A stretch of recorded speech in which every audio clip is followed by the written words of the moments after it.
Yo, guys, it's Keontae signing on again. Just giving you another update on my progression with the Frost Mage. I went ahead and found my legendary boots, which is pretty damn good. This gives me a little bit more mobility. It allows me to run and cast at the same time. And this actually, accompanied with Rare Frost, is a pretty damn cool um, benefit because you can actually channel Rare Frost with this proc, which is pretty damn awesome.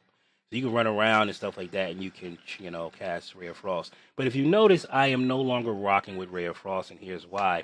Rare Frost is a DPS loss over time. All right, it's over time because it's heavily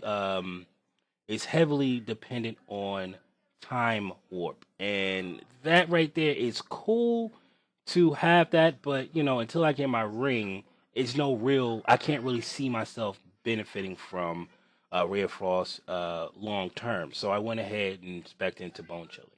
I decided to sacrifice my burstiness on trash mobs to go with Frozen Touch because again, this is a DPS loss, and the same thing with Common Storm. DPS loss all around the board. I was struggling to stay around 250k on in raids and stuff like that. And I really didn't like that. I didn't like falling off that fast. I'll sit there and I'll max out around a million K DPS, and then before you know it, boom, I'm struggling to stay around 250k. I really hated that.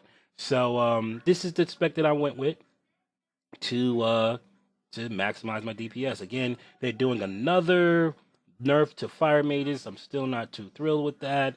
I think they might be doing another buff to frost mages. Not entirely sure. We'll find that out soon enough.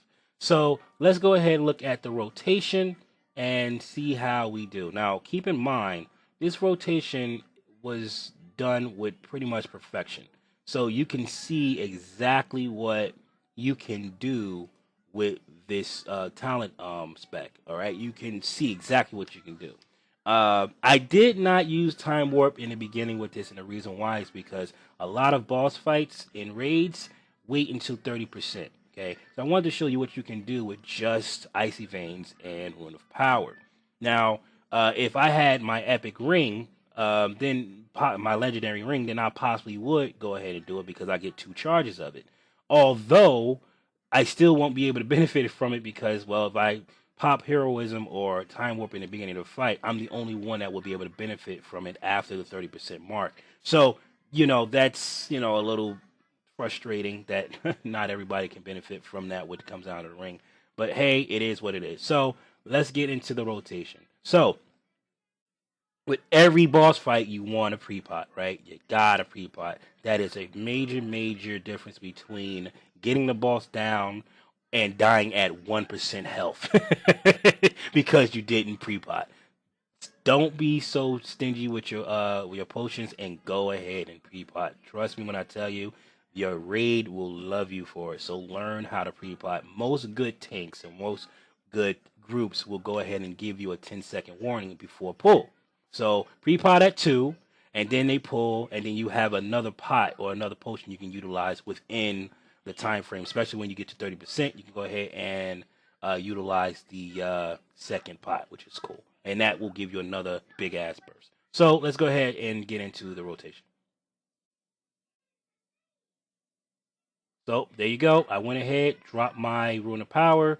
I hit my Icy Veins. I pre-potted. I'm ready to rock and roll. Now the first thing I'm going into is Ebon Bolt because it's going to give me two Fingers of Frost, two charges of Fingers of Frost. Soon after that, I'm going to lay down my Frost Bomb, and then I'm going to open up with my or proceed, I should say, with my Frozen Orb, and that's going to give me hella stacks of bone chilling because frozen orb just like it really goes fast. So let's go ahead and watch it. Boom. So already I'm hitting that thing hit for 1,014. It's freaking absolutely insane how hard Evan Bolt hits. But I really wanted to say real quick, make sure you keep an eye on this, eye on the damage, and an eye on bone chilling to show you how more beneficial bone chilling is than Ray of Frost. So go ahead.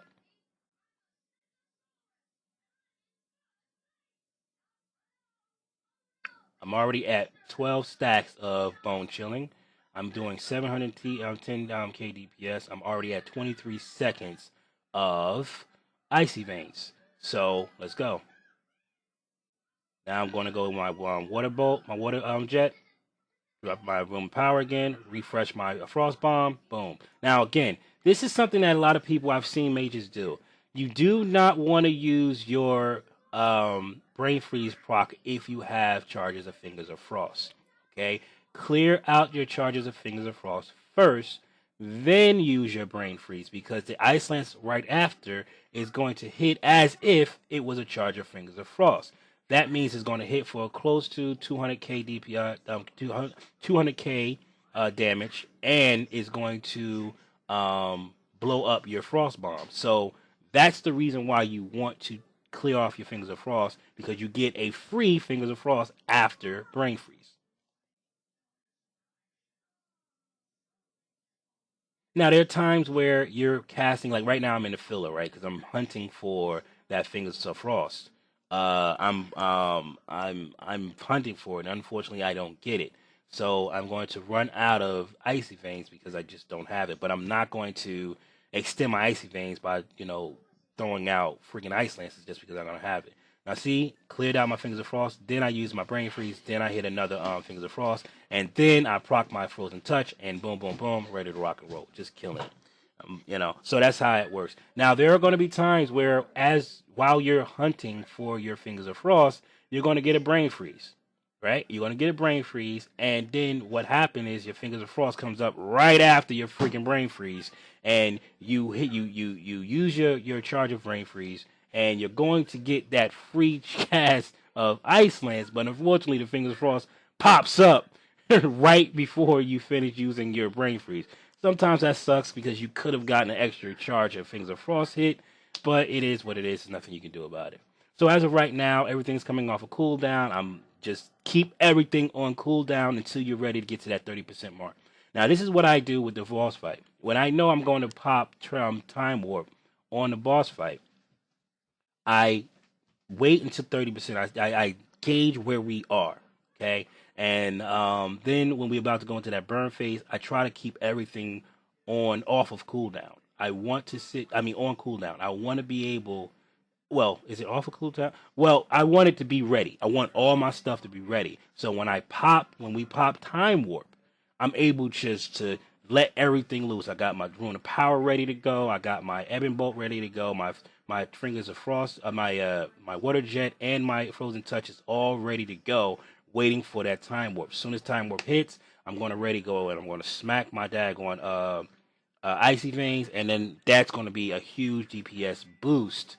And we're burning the boss now. We're killing. We're doing everything we got. I'm using all my potions. I'm holding all that for that burn phase because God forbid we get to that 1% place where we could have beaten the hell out of the boss, but we screwed it up because we didn't line everything up. So be very cautious and mindful of how you line your stuff up. So that's the DPS, man. I mean, you saw it. I was hitting the frick a truck. I was able to maintain around 300k DPS. Now, keep in mind, this is not situational. This is straight just standing still.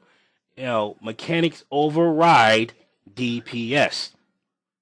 If you are going to suffer in DPS to make sure you're alive, do that. I would much rather be alive with shitty DPS than have 400k DPS and I'm dead for half of the fight. So this is Gary Lamb signing off. Wow, I just said my damn name. Fuck it. This is Keontae signing off. You guys have a good one.